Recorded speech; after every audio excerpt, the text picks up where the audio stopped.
When there's no more hope is left in me, I can see what comes my way, and I'm always lost. There's nowhere else to go. Hello mga kamartilyo, back to channel tayo ngayon. Andito tayo ngayon mga kamartilyo sa ating project. Mayroon tayo ngayong project na ceiling. Bali yung ceiling na yung mga drop ceiling dito sa labas mga kamartilyo. Tatapusin natin kasi may nangontrata dito na hindi nila tinapos. Ngayon mga kamartilyo, tatapusin natin na yun. Bandang dulo. Ayan. Akyat tayo dito sa taas para tingnan natin yung ating gagawin. Ayan. Dito tayo sa second floor mga kamartilyo. Ayan mga kamartilyo, yan. Yan yung gagawin natin. Medyo konti na lang. Ayan. Dito tayo sa taas mga kamartilyo. Magkakabit tayo ng ceiling. Bali PVC panel. Ito mga kamartilyo na pang ceiling yan. PVC na ano yung di may mga groove mga kamartilyo na sinasalpak-salpak. Ang unang mga kamartilyo, pagkabit sa mga ito, lagyan natin ng parang drywall, parang wall angles siya na may groove. Ayan, yung kabilaan siya. Tapos lagyan natin siya ng metal paring sa gitna. Ayan, metal paring para hindi siya lumundo. Ayan, may hanger tayo mga kamartilyo para hindi siya lumundo yung ating ceiling. Ayan mga kamartilyo, kakabit tayo ng ceiling ha. Papakita ko sa mga kamartilyo kung paano ikabit yung mga ganitong ceiling sa ating mga bali ito mga kamartilyo nasa labas siya. Ito mga ayan, mga drop ceiling sa labas. Ayan. Una mga kamartilyo, sasalpak natin dito sa dulo. Ayan. Siyempre mga kamartilyo kasi may mga guide na yung ano natin, babaluktutin natin mga kamartilyo para mag-shoot doon sa ating doon sa pinaka wall angle natin sa gilid. Yan. O diba mga kamartilyo, bali.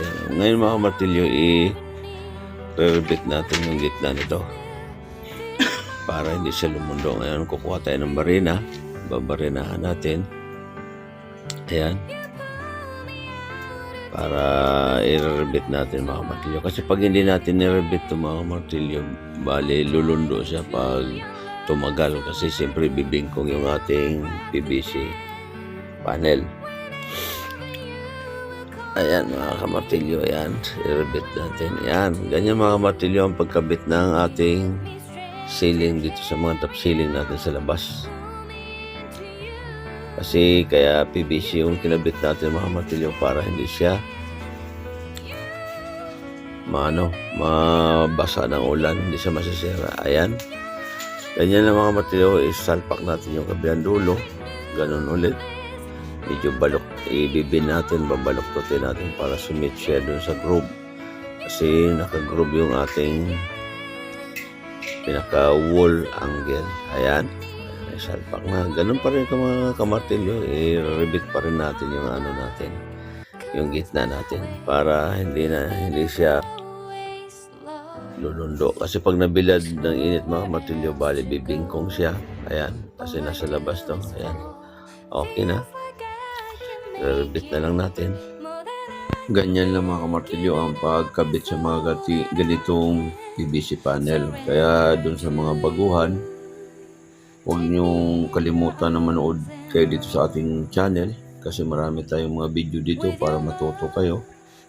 Ayan, para mapanood niyo lahat ng ating mga video kasi ako mga kamartilyo, nagtuturo ako sa mga hindi pa sanay gumawa ng mga bagay-bagay. Kaya dito sa ating channel mga kamartilyo, marami tayong mga video dito para sa inyo to doon sa mga baguhan.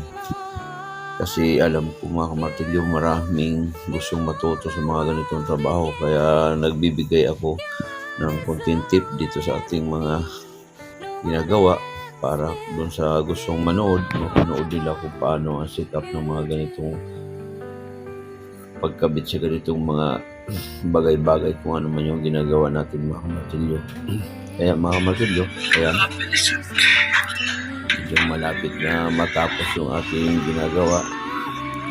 medyo mainit lang mga matulyo kasi medyo maaraw ngayon. Kaya tiis-tiis lang sa ganitong mga trabaho. Medyo konting tiyaga lang dahil mainit na sa labas kasi ito. Ayan, kukuha pa tayo ng isa. Balik ko, dalawa na lang ko hindi para matapos natin. Ceiling natin, ayan. Pagkakas natin ng isa. May siro ito mga matulyo. Kailangan lagyan din natin ang guiding at siro. Ayan, bali dalawang kulang. Sabit na natin yung isa. Kaya doon sa mga baguhan mga matulyo, mag-subscribe na tayo mag-subscribe na kayo dito sa ating channel at pindutin na rin ninyo ang notification bell para updated kayo sa mga bagong upload natin. Kaya doon sa mga baguhan, kaya huwag kalimutan na mag-subscribe sa ating channel para kung mayroon tayong mga bagong upload, updated kayo sa ating mga video. Ayan, isang piraso na lang ang kulang. Sisit up na natin. Kaya hanggang dito na lang at maraming salamat sa patuloy niyong suporta sa ating channel. Ayan, tapos na. Kaya natapos na rin yung ating ginagawa. Kaya hanggang dito na lang yung ating video at maraming salamat. At huwag kayong magsawang manood sa ating mga video para matuto kayo.